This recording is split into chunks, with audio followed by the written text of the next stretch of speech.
Salut la famille, j'espère que vous allez bien. Une petite info Mercato Barça, vite fait les amis. Voilà, c'est une info qui est passée par là, je voulais la traiter vite avec vous. Elle me semble assez pertinente. C'est un joueur encore en fin de contrat. Il joue à Arsenal, il a 18 ans. C'est Charlie Patino. Je sais pas si vous connaissez le boy.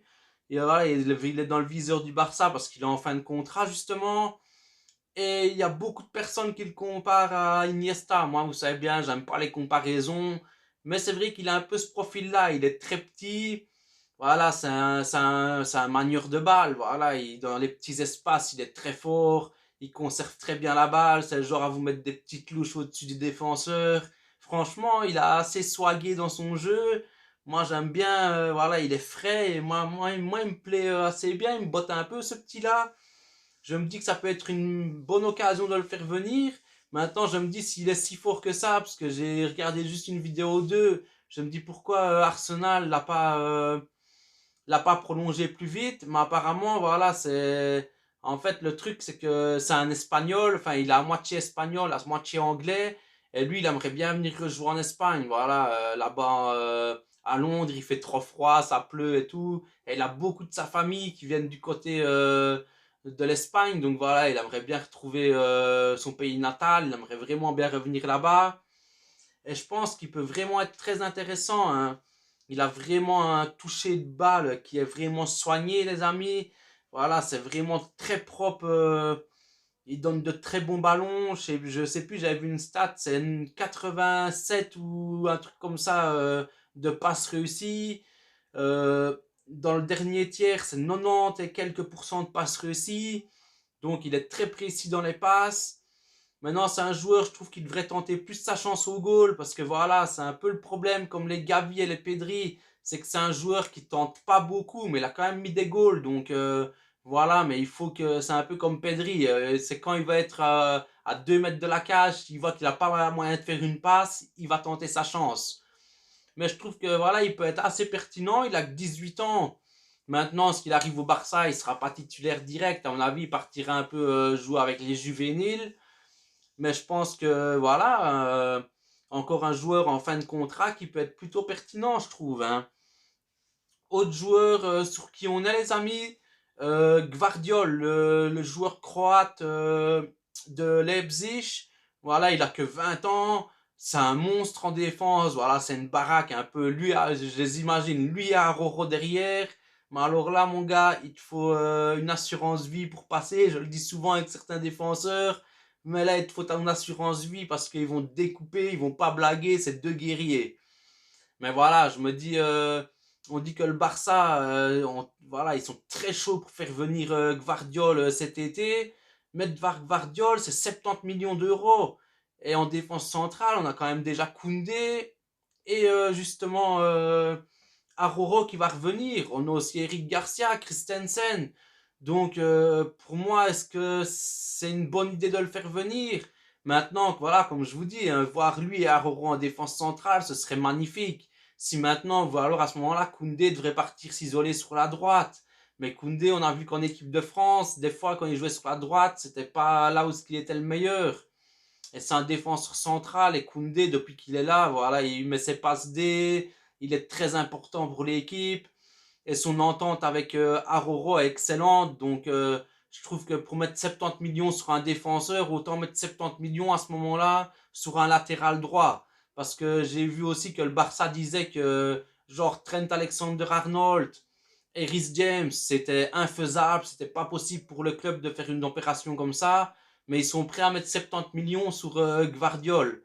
Donc, c'est là que je comprends pas trop le délire. Si vous savez mettre 70 millions sur Gvardiol, euh, un, euh, un Rhys James, ouais, c'est près de 100 millions, hein. Mais enfin, il faut encore qu'ils veulent partir de son club. Mais moi, je me rappelle, l'été dernier, on nous avait dit que pour cet été-ci, qu'en 2023, la priorité, ce serait le latéral droit. Et qu'on irait chercher un top latéral. C'était le nom de Trent Alexander-Arnold qui ressortait tout le temps. Et moi, j'étais hypé, quoi. Je me dis, pourtant, Trent, voilà, je préférerais quand même Rhys James parce que pour moi, Trent, offensivement, c'est une perle. Il donne des caviars, il fait des très beaux coups francs. C'est un très bon joueur. Mais le problème, c'est que défensivement, il est un peu à la rue, hein, il est à la ramasse. Maintenant, c'est sûr que Si vous avez Aroro et Koundé derrière, voilà, ils sauront boucher les trous. Ça pourra quand même faire du sale. Mais moi, je préférerais avoir Rhys James. Rhys James, défensivement, il est très fort. Offensivement, il est très fort. Pour moi, c'est vraiment le joueur. Il joue à Chelsea, mais il collera à la perfection avec le jeu du Barça. Voilà, Rhys James, voilà, c'est un ailier, un ailier. Ouais, bah limite, c'est un ailier, hein, c'est un latéral moderne qui aime beaucoup monter, qui donne de très bons ballons et il est très solide défensivement. Maintenant, il faudrait mettre 100 millions sur un joueur comme ça. Moi, ça me choquerait pas, hein. Maintenant, c'est vrai que pour le club, c'est difficile d'aller mettre 100 millions. Mais si vous vendez un de nos défenseurs à nous, voilà, un petit 20 millions, que vous voulez mettre 70 millions sur Gvardiol, ben voilà, l'un dans l'autre, ben ça fait qu'il y a peut-être moyen de se l'acheter. Maintenant, le club dit que c'est infaisable. Maintenant, moi, Dalot, il me va très bien aussi, hein. Là, Manchester, ils vont renouveler son contrat d'un an. Le joueur a rien à dire, donc à mon avis, ce sera renouvelé d'un an. Mais bon, s'il a plus qu'un an de contrat, à mon avis, pour 20-30 millions, il y a moyen de libérer de sa dernière année de contrat. Voilà, là, ce serait déjà beaucoup moins cher. Et Dalot, il n'y a rien à dire, hein. Depuis le début de saison avec Manchester United, il est impérial. D'ailleurs, la saison dernière, c'était Wan-Bissaka qui avait cette place sur le couloir droit. Et moi, Dalot, à ce moment-là, je ne l'aimais pas trop plus que ça, parce que voilà, on ne le voyait pas plus que ça jouer. Mais cette saison, voilà, il est vraiment très correct et très fort. Donc moi, j'aimerais bien le voir arriver au Barça. C'est un peu, voilà, il est moins fort que Rhys James, mais offensivement et défensivement, il se gère.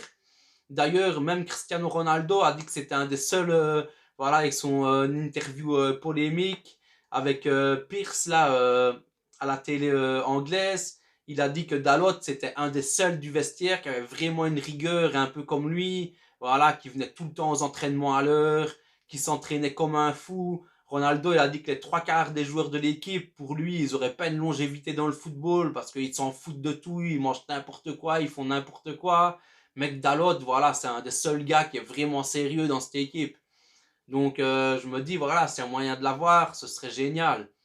Et voilà, le petit Charlie Patino, ça peut être intéressant. Ce serait un profil encore un peu à la Gavi, à la Pedri. Maintenant, à voir ce que ça donnerait dans notre équipe. Mais je me dis, pourquoi pas aller chercher des petits jeunes comme ça. Le petit Moukoko, lui, j'adorerais l'avoir, les gars. Franchement, moi, il me régale. Depuis son plus jeune âge, il fait que battre des records, ce petit-là. Mais bon, le Bayern est sur le dossier. On sait que les Allemands, souvent, quand ils peuvent, ils optent pour le Bayern, quoi. Donc, à mon avis, le Bayern a plus de chances de le signer, mais ça aurait été intéressant. Dites-moi un peu dans tous ces joueurs-là, quelle serait une priorité pour vous? Si voilà, si le Barça, ils ont un peu d'argent à dépenser, vous préférez faire quoi? Avoir un Bernardo Silva dans le milieu de terrain, plus un Dalot, par exemple, ou alors, par exemple, miser vraiment le paquet sur un Rhys James. C'est vrai que moi, voilà, je préfère quand même avoir deux joueurs à la place d'un, quoi. Donc, c'est vrai que Dalot, il est quand même déjà très fort, plus Bernardo Silva au milieu, c'est vrai que ça ferait le taf, hein.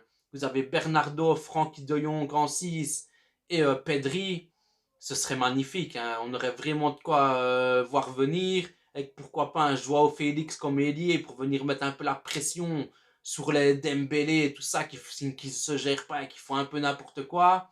Mais dites-moi un peu ce que vous pensez de tous ces transferts, les amis. Qui vous voyez venir et qui vous aimeriez vraiment voir venir. Et voilà la famille, j'ai fini avec la vidéo. J'espère qu'elle vous aura plu. Si c'est le cas, on n'oublie pas de lâcher le gros pouce bleu. Merci à tous. Prenez tous soin de vous et des gens que vous aimez. Ciao, ciao la famille.